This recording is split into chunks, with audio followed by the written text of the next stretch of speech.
বাংলাদেশের একমাত্র সিঙ্গার, আমি যদি বলি ভুল না করি, যিনি মাইকেল জ্যাকসনের সাথে সরাসরি দেখা হওয়ার সৌভাগ্য পেয়েছে, যার মধ্যে হচ্ছেন শুভ্রদেব।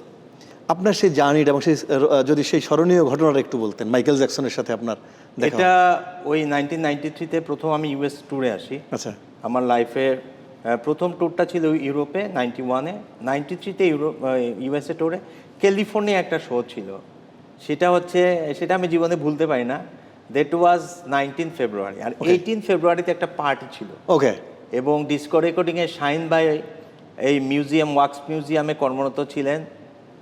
তো পার্টিতে তখন তো মোবাইল ফোন টোনে কিছু ছিল না। তো শাহিন ভাই বললেন যে শুভ্রদেব আজকে মাইকেল আসতে পারে।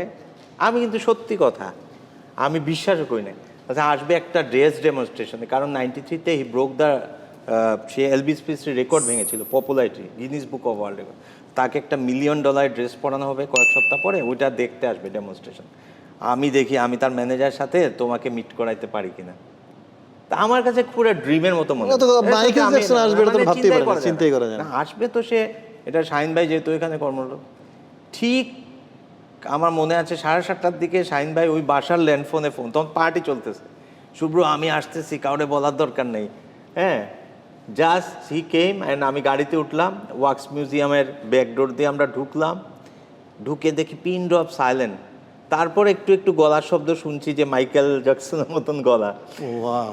দেন আমি মানে ইন্টারেস্টিং হলো 10-15 মিনিট আমার সাথে কথা হয়েছিল। সবচেয়ে ইন্টারেস্টিং যেটা, ওই বছরে মাইকেল জ্যাকসনের মানে বিশাল ব্যাপার, মানে এটা বোঝানো যাবে না যে তার প্রথম এই যে পিগমেন্টেশন, তার একটা আমার মনে আছে যে তার একটা সার্জারি হয়েছিল স্কিনের। আচ্ছা, সেইখানে তাকে দেখাচ্ছে না, সে এত বড় স্টার, 8-10 জন ডাক্তারের ইন্টারভিউ নিচ্ছে সিএনএনে। মানে তার লেভেলটা তুমি চিন্তা করো, কোন লেভেলের স্টার। ওইখানে সে 2টা সিকিউরিটি শো বুলেট প্রুফ, এবং তখন একটা কথা চালু ছিল যে আমেরিকান প্রেসিডেন্ট থেকে মাইকেল জ্যাকসনের সিকিউরিটি, মানে তুমি শুনলে অবাক হবে, আমি মধ্যে বলে নেই তারপরে বলছি ওর সাথে দেখা হওয়ার কথা। আমাকে বলছে ওইখানে তার ম্যানেজার যে 2 উইকস পরে সে যখন এই ড্রেসটা পরবে, যে ড্রেসটা আজকে সে দেখতে আসছে, তখন কেউ ইনভিজিবল হয়ে ঢুকতে পারবে না। আমি কেন? সিকিউরিটিকে একটা সিগন্যাল শো ইনজেকশন পুশ করবে, কেউ যদি ইনভিজিবল ঢুকতে চায় তাহলে ওই সিগন্যাল যাদের নাই তাদের ওইটা অ্যালার্ম বেজে উঠবে। চিন্তা করা যায়। তো মাইকেল জ্যাকসন মানে ইজ লাইক একটা শিশু সুলভ তার আচরণ। আমাকে বলল, আমি কোনো কাগজও নেই, আমার কাছে টোটাল জিনিসটা মনে হচ্ছে স্বপ্ন, আর তখন মোবাইলও নাই। সে বলছে how do you spell your name.